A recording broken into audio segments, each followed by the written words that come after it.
Coming up on this week's episode of Nomad Newsreel, we take a look at what is open and what's going to be closing this month in Quartzsite, plus a look at the La Paz County Fair. Nomad Newsreel starts now.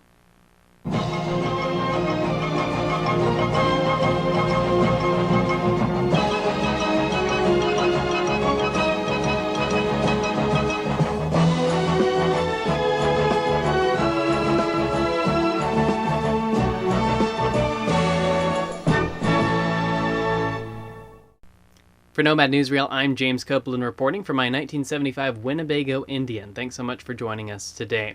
If you're in the habit of traveling between Parker and Ehrenberg on Mojave Road, also known as the Ehrenberg-Parker Highway, you may need to consider an alternate route, that being probably US 95. The Colorado River Indian tribes announced last week that the existing bridge on Mojave Road over Tyson Wash will be torn out and replaced with a new bridge. The bridge is located just north of Ehrenberg on the southern end of the Crit Reservation. The project is expected to be finished by March 1st of 2022.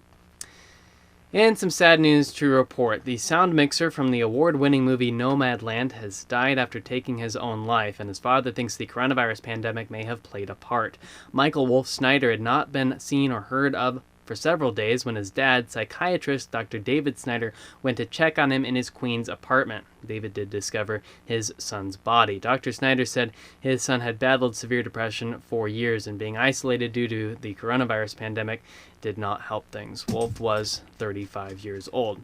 In some better news, the director of Nomadland won Best Picture at the Critics' Choice Awards. Also, Nomadland is a forerunner for Best Picture at the Academy Awards on April 25th, so we'll see what happens there. Moving into news and events that are going on in the Southwest here around Quartzsite and Parker. The Friends of the Parker Public Library is going to have a book sale. That's going to be this Friday and Saturday, March 12th and 13th. Books are 50 cents and $1. That's at 1001 Navajo Avenue in Parker. And a big deal coming up, the La Paz County Fair is this week. It's Thursday, March 11th through Saturday, March 13th. 8 a.m. to 10 p.m. and then the rides will actually go to midnight. Now, they start in the afternoon and go to midnight. The fairgrounds are located between Parker and Quartzsite on US 95. There's free parking, free admission. There's going to be livestock judging. There is gate admission, but free parking. Live music on the Rotary stage, the Cassandra Long Band on Friday and Saturday nights, a gymnastics championship, food vendors, of course, and the Black Hat Bar, and then the City of Fun amusements. There are pre-sale ride tickets at the Parker Chamber of Commerce and Horizon Bank in Parker through Wednesday the 10th, and more information is available at the website lapazcountyfair.org. And we will have full coverage of the La Paz County Fair right here on Nomad Newsreel.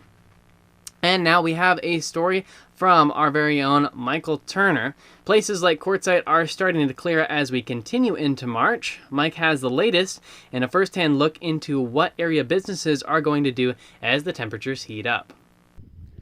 Most people consider the end of March the end of the season in the Quartzsite area. However, we're barely into the second week of March and we're already seeing businesses closing down and people leaving. A weekend drive through the city of Quartzsite shows a practically empty Tyson Wells and plenty of empty spaces and parking lots. We touched base with a few of the businesses in town to find out if and when they are closing. Quiet Times has a sign on their back door advertising they will be closed for the season March 31st. A representative from KB Tools told us they were going to try and remain open until May. And the RV Pit Stop, which is now under new ownership, has informed us that they will be open all summer long with limited hours. And even though most people consider March 31st to be the end of the season, that season actually extends till April 15th for the BLM and the long-term visitors area. After April 15th, they become 14-day areas. They do lock the restrooms over the summer, but some amenities may be available by purchasing a $75 annual pass. Even though most people leave the area over the summer, there are some businesses and places that will still be open. So if you can brave the summer heat, you can certainly come camp in Quartzsite, Arizona. For Nomad Newsreel, I'm Mike Turner. Well, if you ever hear any weird noises while we are filming Nomad Newsreel, that's this guy. This is my 1.5-year-old Shiba Inu named Ash. So just so you know, if you ever hear weird noises, That's what that is. But thank you, Mike, for that report. That's going to do it for Nomad Newsreel this week. A special thanks to Van Life with Gina and Paperbag Nomad for their shout out this past week. Really appreciate that. If you'd like to get a hold of us here at Nomad Newsreel, you can always send an email to radionomad75@gmail.com. For Nomad Newsreel, I'm James Copeland. Thanks so much, and we'll see you on down the road.